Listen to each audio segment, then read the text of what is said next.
E agora, cara, Jesus ele vem aqui, pô, para uma conclusão que ele conta toda essa história que parece material, né? Perdeu a moedinha, achou a moedinha e celebrou.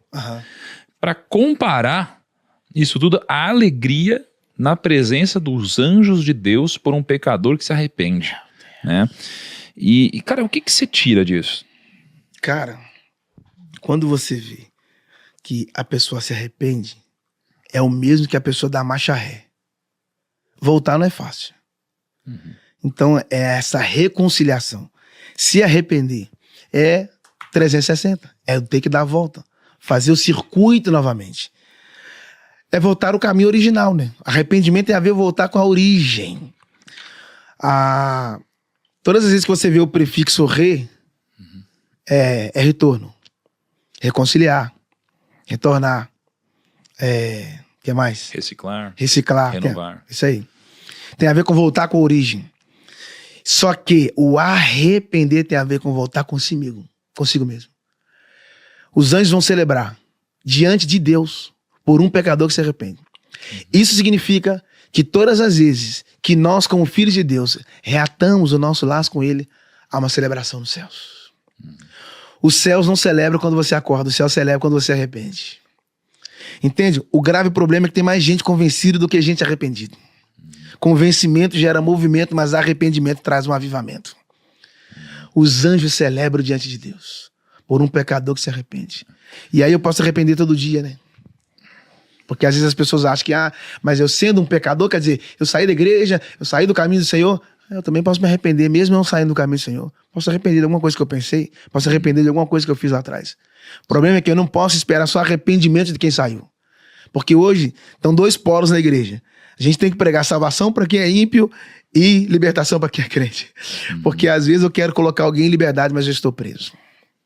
E os maiores escravos não é aqueles que estão dentro de uma cadeia. Os maiores escravos são aqueles que eu venho a fazer uma faxina geral para que eu possa encontrar. Olha que loucura, ela varreu a casa. As mulheres fazem isso. Elas varrem a casa, junta todo o lixo num canto e procura o que tem de valor. Olha, isso aqui é um papel, isso aqui é um grampo. Não sei, muitas mulheres fazem isso. A Bíblia diz que ela varreu e depois procurou. Ela não procurou, primeiro ela varreu. Então ela fez uma faxina. Então às vezes nós não encontramos o que procuramos porque nós temos medo de levantar o tapete da nossa vida. Só uma coisinha simples, talvez você já leu sobre isso. Lembra que um dia Moisés matou um cara e enterrou ele na areia? Moisés feriu o mar, Moisés feriu o egípcio, Moisés feriu a rocha e Deus falou com Moisés, agora eu quero que você fale a rocha. Ele foi ferir a rocha de novo. O cara que gosta de ferir, hein? Feriu o egípcio, feriu o mar, feriu a rocha de novo. Sabe por quê? Havia uma ferida dentro dele. Toda pessoa ferida fere outra pessoa. Toda pessoa sarada sara outra pessoa. Quando ele feriu o egípcio, a Bíblia diz que ele escondeu na areia. Ele era bom para matar, mas só era ruim para esconder.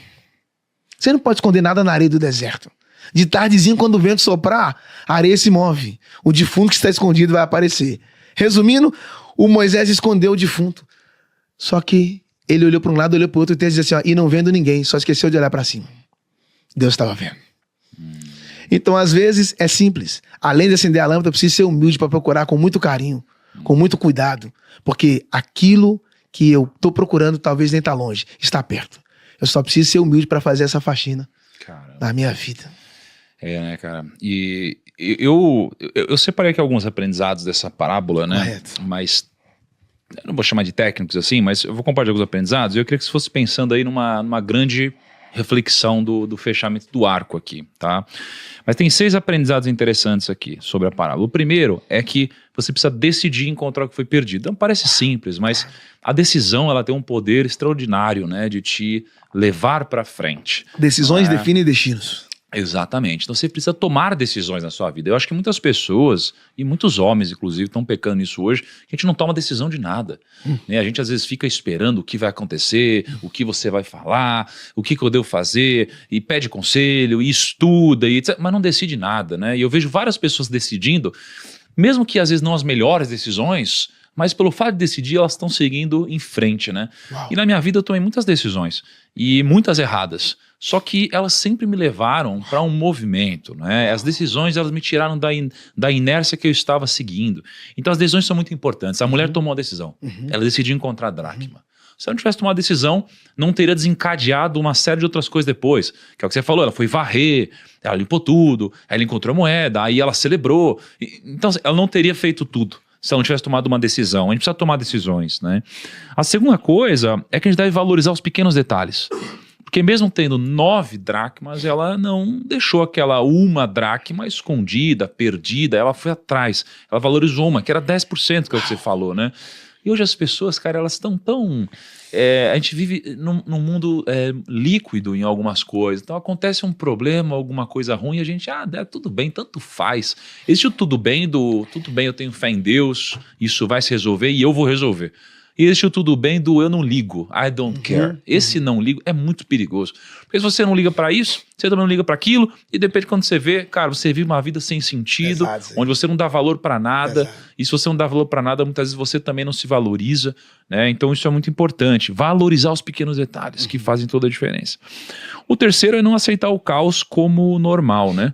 Assim, existem problemas grandes que acontecem e a gente encara como se fosse uma parte da grande conjuntura. A gente precisa olhar para esse caos como um grande momento de reflexão, para a gente refletir, aprender, tomar lições, decidir e mudar, né?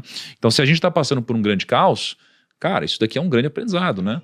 Você já falou várias vezes sobre o deserto, né? Toda vez que tem um grande deserto na Bíblia, tem um grande aprendizado, tem uma grande reflexão. E quando a gente está passando por um grande caos, existe um sentido em tudo isso. Então eu não posso olhar para o grande caos e falar, tanto faz, vai passar. Não, eu tenho que olhar para, cara, o que eu preciso aprender aqui? Extrai disso. Tem algo a ser aprendido, não é? Quarto aprendizado é sobre a humildade / humilhação, né? Pô, você limpar algo, né? Muitas vezes é humilhante para algumas pessoas, né? Então a gente muitas vezes precisa se humilhar para fazer mudanças.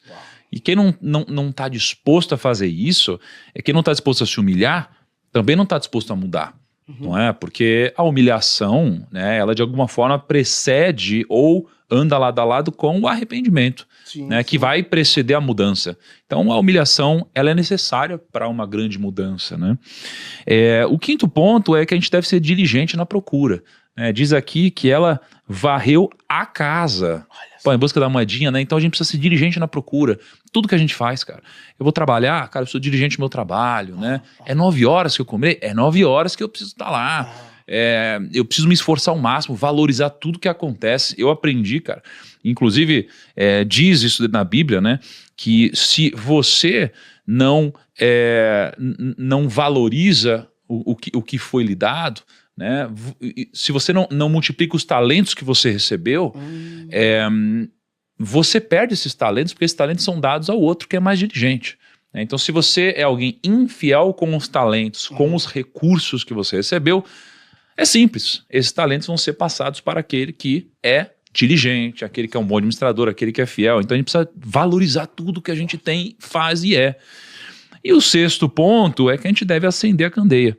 Vai trazer luz para a escuridão da vida, né? Porque sem a luz a gente não consegue encontrar as coisas. É o que você falou, posso até estar de olho aberto, mas no escuro eu não enxergo nada. Né? Então eu preciso ir em busca da luz. A luz é a solução para a resolução dos problemas que eu não estou vendo ou que eu não consigo ver, né? Então acho que de alguma forma aqui estão alguns conceitos, alguns aprendizados interessantes, né? Qual que seria uma reflexão final sua sobre todo o nosso papo de hoje, Jackson? Primeiro que decisões definem destinos. Ela decidiu em si correr atrás do prejuízo, no sentido de que se tem valor, eu vou valorizar. Se tem valor, eu vou valorizar. Eu preciso correr atrás disso. E é algo que ninguém pode fazer por você, né? As pessoas às vezes colocam no colo dos outros aquilo que deveria estar nas mãos delas.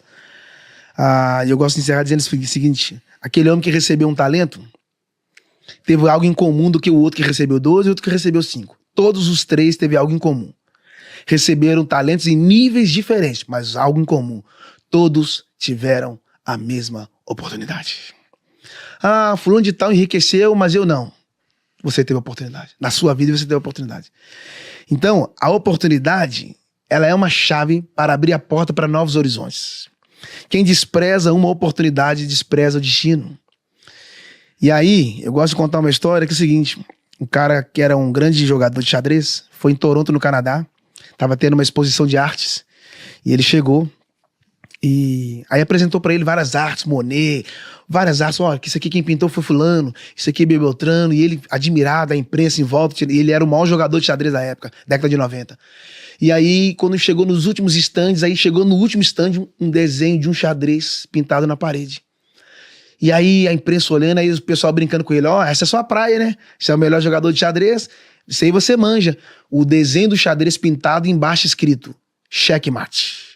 Ele parou, cruzou os braços, ficou olhando pro desenho, ele falou, muito lindo, perfeito, a pintura é incrível, mas tem um detalhe, tem algo errado nesse desenho. Alguém, que isso? Quem pintou foi fulano, um dos maiores pintores do mundo. Como é que você fala que tem algo errado? Ele disse, não, o desenho tá lindo, está escrito checkmate, que é o fim do jogo, mas se você olhar ali, ó, o rei ainda tem um movimento.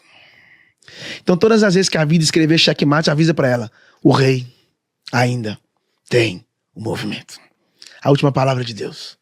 Ele define a nossa história. Que você falou no começo, né? Salomão, no final, tudo é vaidade, ele vai terminar em Deus. A vida começa em Deus, termina em Deus. Por isso que a Bíblia diz que ele é o alfa e o ômega. Ele é o primeiro e o último. Ele é o início e é o fim.